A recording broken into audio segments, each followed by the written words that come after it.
નમસ્કાર મિત્રો, હું ડૉક્ટર ગોપાલ રાવલ, ફેફસા તથા ક્રિટિકલ કેર રોગોના નિષ્ણાત સેલ ચેસ ડિસીઝ સેન્ટર અને એવરોન હોસ્પિટલ સાથે સંકળાયેલો છું.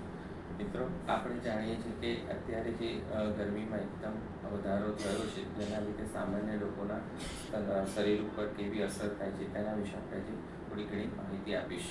અત્યારે એકદમ જે ટેમ્પરેચરમાં વધારો થયો છે, જેના લીધે લોકોને હીટ એટલે કે એકદમ ગરમી ચડી જાય અને એના જે લક્ષણો થાય છે, જેવા કે એકદમ તાવ આવવો, શરીર દુખવું, ઘણીવાર ગભરામણ જેવું થાય છે, ઉલટી, ઉબકા, ઝાડા થઈ જવા, એવા બધા ચિહ્નો જોવા મળતા હોય છે.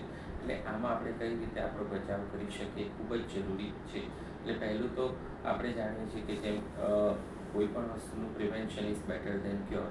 એટલે જ્યારે આવી ગરમી વધી રહી છે ત્યારે ખાસ કરીને નાના બાળકો તથા વૃદ્ધ વ્યક્તિઓએ જો કંઈ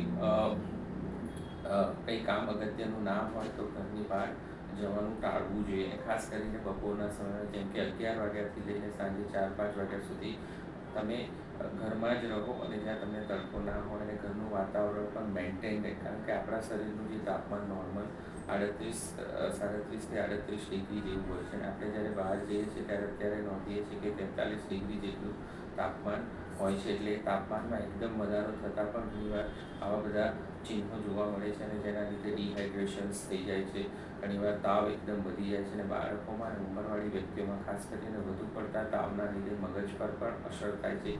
એ લોકોને ઘેનમાં રહે એવી થાય, ઘણીવાર ખેંચ પણ આવી શકે છે. એટલે આવા જ્યારે સમય હોય ત્યારે ખાસ કરીને આપણે બોડીમાં હાઇડ્રેશનનું પ્રમાણ પણ જાળવી રાખવું જોઈએ.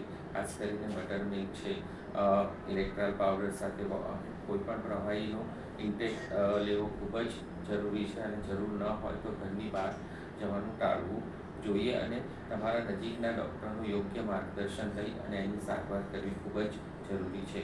આ સાથે હું દરેક વ્યક્તિને વિનંતી કરું છું કે જો જરૂર ના હોય તો ઘરની બહાર જવાનું ટાળો અને આ હીટ સ્ટ્રોકથી થતાં જે આપણને તકલીફ પડે છે એનાથી બચવાનો પૂરતો પ્રયત્ન કરો.